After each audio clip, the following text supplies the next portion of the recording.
Omar Sy, né le 20 janvier 1978 à Trappes, banlieue pauvre de Paris, en France, est l'un des acteurs les plus en vue du cinéma français et international. Le 6 mars 2025, à l'âge de 47 ans, en revenant sur son parcours, il a vécu les sommets brillants de sa carrière avec son rôle dans Intouchables, les moments heureux avec sa femme Hélène Sy, mariée depuis 2007, et ses 5 enfants, Aladji, Tidiane, Saba, Amani Nour et Célie, ainsi que la profonde tristesse qui l'a façonné.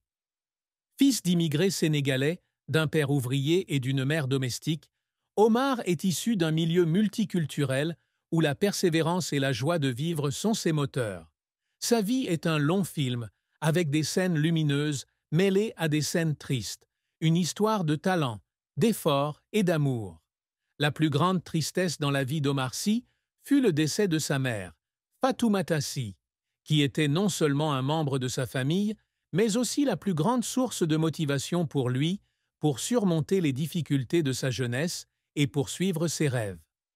Fatoumata est décédée en 2010, alors qu'Omar avait 32 ans, d'une maladie cardiaque, lui laissant une douleur inconsolable et un vide que rien ne pouvait combler. Omar a grandi dans une famille nombreuse à Trappes, une banlieue pauvre des Yvelines, en France.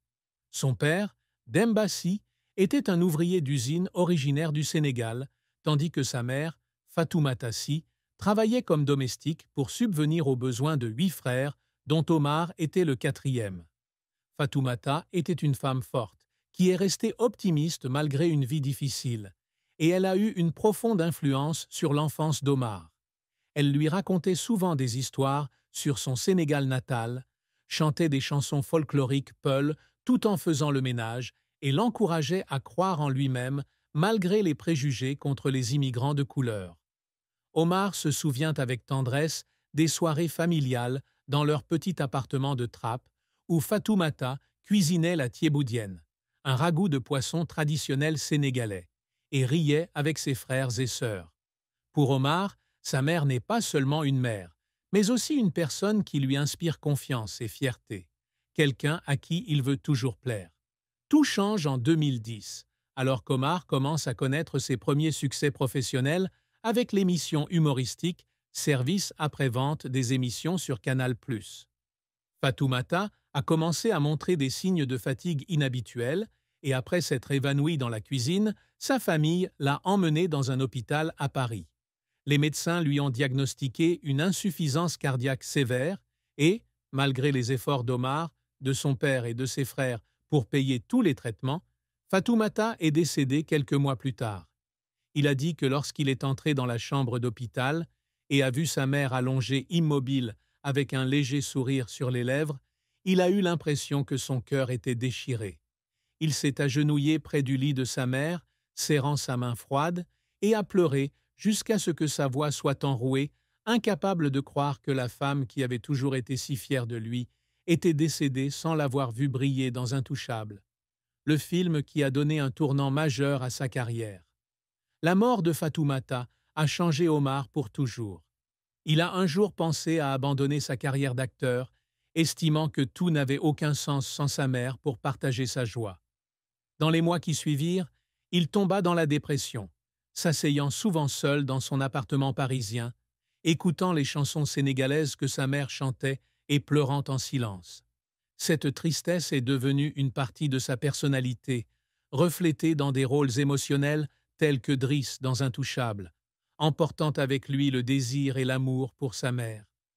Même s'il a connu plus tard beaucoup de succès, Omar a toujours senti un coin de son cœur vide, là où Fatoumata l'occupait autrefois. Il levait souvent les yeux vers le ciel avant chaque séance de tournage en chuchotant « Maman, j'espère que tu regardes », comme une façon de garder sa mère à l'esprit. La carrière d'Omar Sy a été un parcours long et tumultueux, au cours duquel il est passé d'un pauvre garçon de Trappes à l'un des acteurs les plus en vue du cinéma français et hollywoodien, avec un style humoristique, chaleureux et profond. Mais derrière les brillants succès se cachent des échecs douloureux, des efforts inlassables et des larmes versées de joie et de douleur.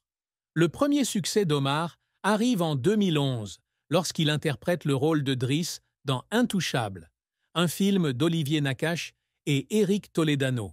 Avec son jeu d'acteur naturel, humoristique et émotionnel, il a conquis le public mondial, transformant le film en un phénomène avec plus de 51 millions de vues dans le monde et un chiffre d'affaires de plus de 426 millions de dollars. Ce rôle a valu à Omar le César du meilleur acteur en 2012, devançant Jean Dujardin, qui venait de remporter un Oscar et faisant de lui le premier acteur noir de l'histoire à remporter cette prestigieuse récompense en France. Il se souvient des jours de tournage à Paris où il travaillait avec François Cluzet et sentait le changement dans sa vie, d'un comédien inconnu à la télévision à une star connue dans le monde entier. La prochaine percée majeure d'Omar s'est produite lorsqu'il est entré à Hollywood avec des rôles dans X-Men, Days of Future Past 2014, dans le rôle de Bishop, Jurassic World 2015, dans le rôle de Barry et Inferno 2016 avec Tom Hanks. Il a également joué dans des projets français tels que Samba 12-14, Chocolat 12-16, dans le rôle de l'artiste de cirque Raphaël Padilla, et Le Chant du Loup 12-19, consolidant ainsi sa place dans les deux cinémas. En 2021, il a produit et joué dans la série Netflix Lupin, dans le rôle d'Hassane Diop, qui a atteint plus de 76 millions de vues au cours de ses 28 premiers jours, devenant l'une des séries non anglophones les plus réussies de la plateforme. À 47 ans, Omar a reçu de nombreux prix tels que César, Globe d'Oro et a été honoré au Festival de Cannes, devenant un symbole de la diversité dans le cinéma. Cependant, la carrière d'Omar n'a pas toujours été de tout repos. Son plus grand échec survient en 2008, lorsqu'il s'essaie à la comédie indépendante Tellement proche. Bien qu'il ait mis beaucoup de cœur dans son rôle de jeune père maladroit, le film n'a pas réussi à attirer le public et a été rapidement oublié. Omar a passé des mois à répéter et à écrire des répliques comiques supplémentaires pour étoffer le personnage. Mais les commentaires négatifs des critiques l'ont profondément blessé.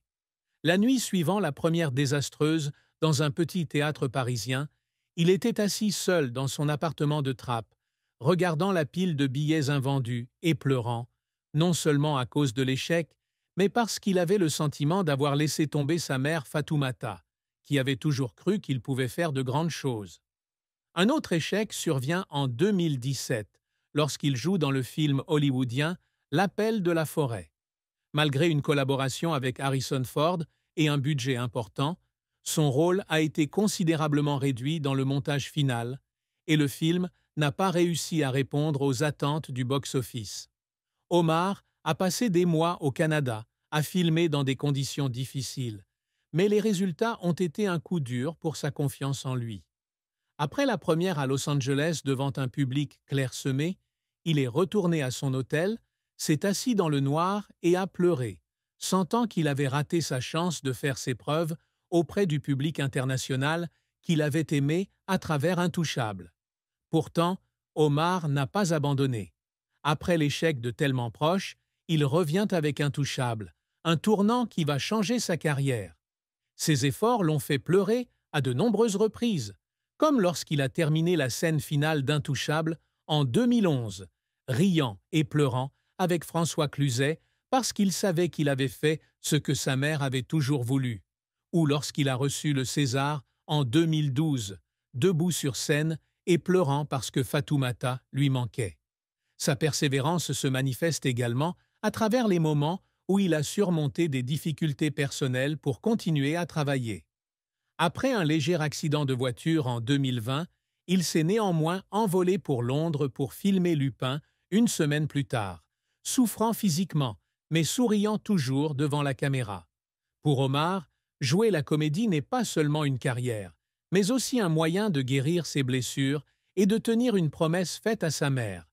Il ne cessera jamais d'essayer, peu importe les difficultés de la vie.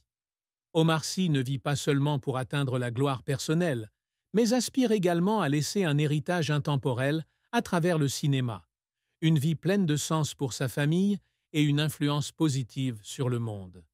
À 47 ans, il s'est fixé de grands objectifs, non seulement pour surmonter la douleur de la perte de sa mère, mais aussi pour honorer ses racines sénégalaises, tout en faisant la fierté de sa femme Hélène et de ses 5 enfants, Aladji, Tidiane, Saba, Amaninour et Célie.